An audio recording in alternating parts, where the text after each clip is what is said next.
Dear student, आज हम discuss करेंगे 2016 को जो एग्ज़ाम्स हुआ था जनरल मैथमेटिक्स असम बोर्ड का क्लास 10th। ठीक है, तो उसके हम लोग MCQs को देखेंगे। तो देखोगे यहाँ पे फर्स्ट जो क्वेश्चन है, if LCM of 91,26 is equals to दे दिया हुआ है 182। देन आपसे पूछा है कि HCF क्या होगा, यही दो नंबर यानी 91 और 26 का। इस क्वेश्चंस को हम लोग बिना पेन यूज़ किए आप सॉल्व कर सकते हो। देखोगे कैसे। तो सबसे पहले आप ध्यान से देखना कि LCM दिया हुआ है ना दो नंबर का, ये आपसे पूछ रहा है HCF। तो ये चार ऑप्शंस दिए हुए हैं, तो इन चारों ऑप्शन में से वह छोटा नंबर आपको लेना है। जैसे यहाँ देखिए, सपोज यहाँ पे 7 है ना सबसे छोटा, तो ऐसे छोटा नंबर को लेना है जो 91 और 26 यानी इस 7 के टेबल में 91 भी आ जाए और 26 भी आ जाए तो आपका HCF 7 होगा। और नहीं आए तो उससे फिर बड़ा चेक करेंगे यानी 9। देखोगे आप, तो सबसे पहले देखते हैं यहाँ पे 91 है, तो 91 13 के टेबल में तो आ जाएगा, तो क्या ये जाएगा? हाँ, 26 13 2 जा 26 भी होगा। तो आगे चेक करते हैं, इससे भी छोटा कोई है क्या? तो 26 इससे तो बड़ा है, तो ये तो हमारा होगा नहीं। इसको चेक करते हैं 7। तो देखोगे 7 के टेबल में 91 तो आ जाएगा, है ना। 13 7 जा कितना होता है? 91 ही होगा। बट 7 के टेबल में 26 नहीं आने वाला, तो ये भी नहीं होगा। और 9 के टेबल में 91 भी नहीं आएगा, 26 भी नहीं आएगा, तो ये भी नहीं होगा। तो आंसर क्या हो जाएगा फिर? ऑप्शन नंबर हमारा फर्स्ट, यानी इस क्वेश्चन का आंसर हो जाएगा HCF 13। ठीक है, नेक्स्ट क्वेश्चन देखोगे, क्वेश्चन नंबर सेकेंड। तो क्वेश्चन नंबर सेकेंड में पूछा गया था, according to Euclid's division lemma given two positive integer a and b, there exist unique integer q and r such that। तो ये तो आपको लेमा ही है, आपको पता ही होगा यूक्लिड्स डिवीजन लेमा क्या होते हैं। a is equals to B Q plus R where r is less than b but greater than equals to 0, यानी आंसर हो जाएगा ऑप्शन नंबर फिर सी करेक्ट। ठीक है, नेक्स्ट देखोगे question number third, if the graph of the polynomial y is equals to fx। ठीक है, intersect X axis कितने पॉइंट पे? 2 पॉइंट पे। देन आपसे पूछा क्या है कि number of zeros of fx is easy question है। मान लेते हैं सपोज ये हमारा एक ग्राफ है, y is equals to fx, जो x एक्सिस को कितने पॉइंट में काट रहा है? 2 पॉइंट में। तो ये है ना x एक्सिस और ये आपका y एक्सिस है। ये ओरिजिन ले लेते हैं, मान लेते हैं ऐसा कुछ ग्राफ है। ठीक है, y इज इक्वल्स टू हमारा fx, ये एक ग्राफ है जो x एक्सिस को 2 पॉइंट में काटा, ये एक पॉइंट और ये एक पॉइंट। तो आपसे पूछ रहा है कि नंबर ऑफ जीरोस। तो याद रखोगे, जब भी y is equals to fx दिया हो और आपसे जीरोस पूछे तो x एक्सिस को जितने पॉइंट पे काटेंगे यानी जितने पॉइंट में इंटरसेक्ट करेगा वही क्या होगा? आपका नंबर ऑफ जीरोस होगा। तो यहाँ पे कितना पॉइंट में इंटरसेक्ट कर रहा है? 2 पॉइंट में, यानी नंबर ऑफ जीरोस कितने होंगे? 2 हो जाएगा। तो इस क्वेश्चन का करेक्ट आंसर होगा ऑप्शन नंबर फिर डी हो जाएगा। ठीक है ना। नेक्स्ट क्वेश्चन को देखते हैं। 4 1 root of the quadratic equation is 2। एक रूट दे दिया हुआ है 2 and sum of the 2 roots is 0। तो आपसे पूछ रहा है इक्वेशन क्या होगा। ठीक है, तो इस क्वेश्चन को हम लोग कैसे करेंगे? इजी है क्वेश्चन। 1 रूट दे दिया हुआ, मान लेते हैं अल्फ़ा, ये एक रूट है जिसका वैल्यू दे दिया हुआ है 2, और बीटा को ले लेते हैं अनदर रूट। ठीक है ना। अब यहाँ बोल रहा है कि सम ऑफ द 2 रूट्स। अब अल्फ़ा प्लस बीटा का वैल्यू कितना भाई? ये दे दिया हुआ है यहाँ पे कितना? 0 दिया हुआ है ना। तो यहाँ से बीटा का वैल्यू हम पुट कर, अल्फ़ा अगर पुट कर दोगे 2 तो बीटा निकल जाएगा, यानी यहाँ 2 करोगे उस साइड लेकर जाओगे -2। क्लियर है? अच्छा, अब उसके बाद अभी आपसे पूछा क्या है कि इक्वेशन क्या होगा। तो आपको पता ही होगा क्वाड्रेटिक इक्वेशन, अगर रूट्स हमारा गिवन हो तो x² minus sum of the roots, और सम ऑफ द रूट्स कितने हैं भाई? 0 है ना। तो 0 into X and then plus product of the zeros.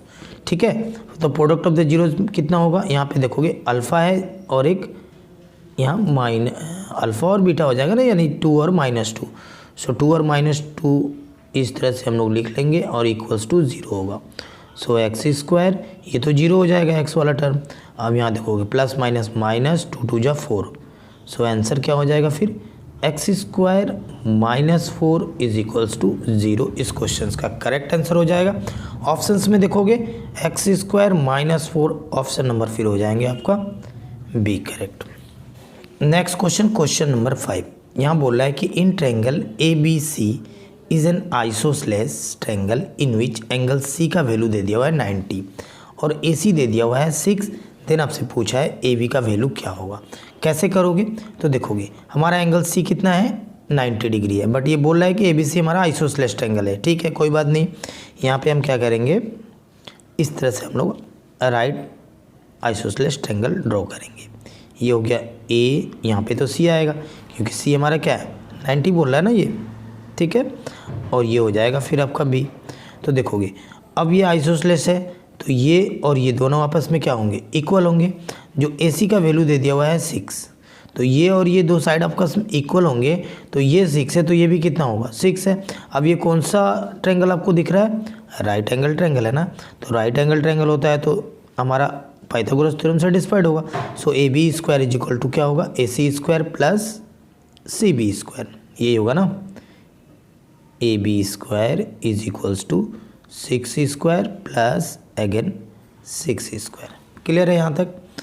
अच्छा, 6 स्क्वायर कितना होगा 36 plus again 6 square 36।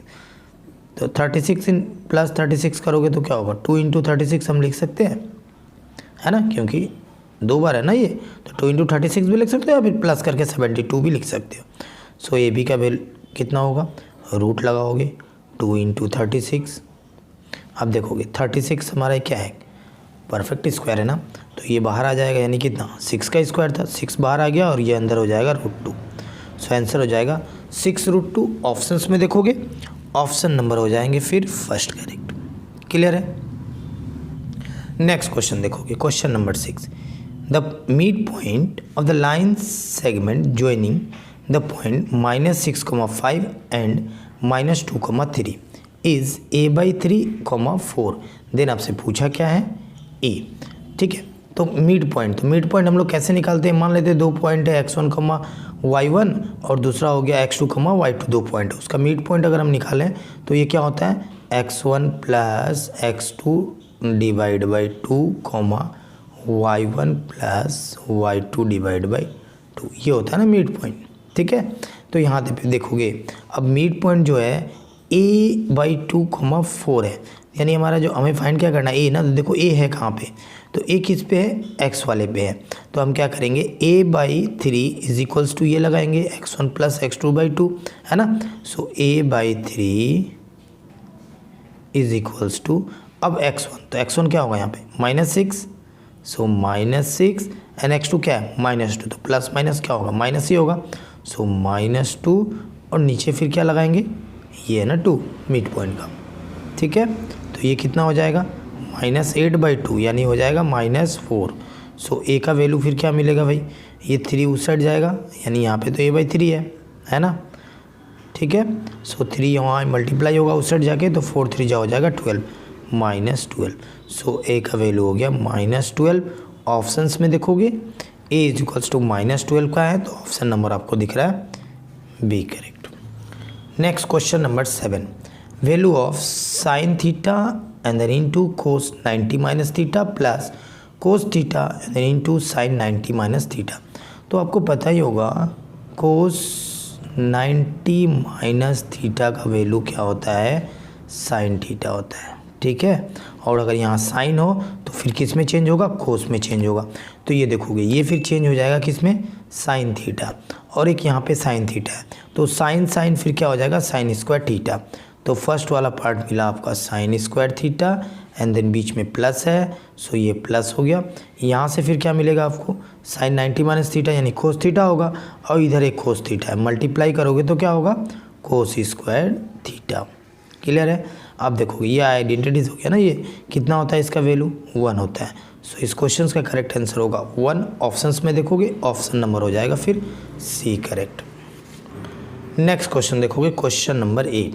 If the altitude of the sun is at 60 degree then the height of the vertical tower that will cost a shadow of length 30 metre is. ठीक है, तो हम सबसे पहले क्या करेंगे, एक टावर ड्रॉ करते हैं जिसका शेडो ये हुआ, और जो एंगल बना इंक्लिनेशन एंगल हो गया हमारा ये कितना डिग्री दिया भाई, ये दे दिया हुआ 60 डिग्री, है ना।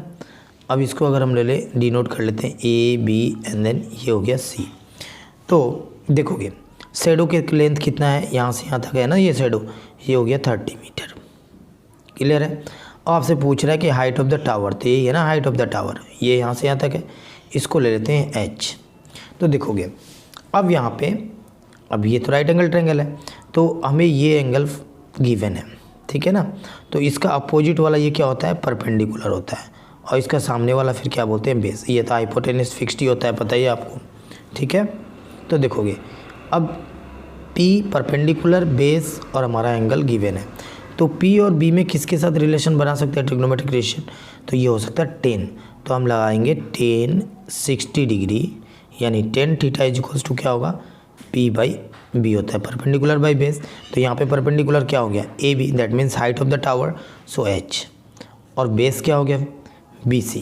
तो BC कितना है, गिवन ही है, ये हो गया आपका 30, और 10 60 डिग्री का वैल्यू क्या होता है, ये हो गया आपका √3, सो H बाई ये हो गया 30। सो H का वैल्यू फिर क्या हो जाएगा, ये 30 उस साइड लेकर जाएंगे, 30√3, ठीक है। तो इस क्वेश्चन का करेक्ट आंसर होगा height of the tower 30√3। Options में देखोगे ऑप्शन नंबर फिर आपको दिख रहा है डी करेक्ट। नेक्स्ट क्वेश्चन देखो, क्वेश्चन नंबर 9।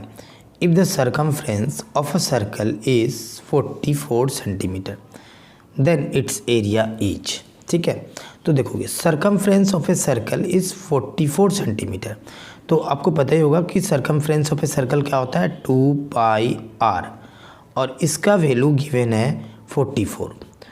तो यहाँ से फिर हम क्या फाइंड कर सकते हैं, r, ठीक है।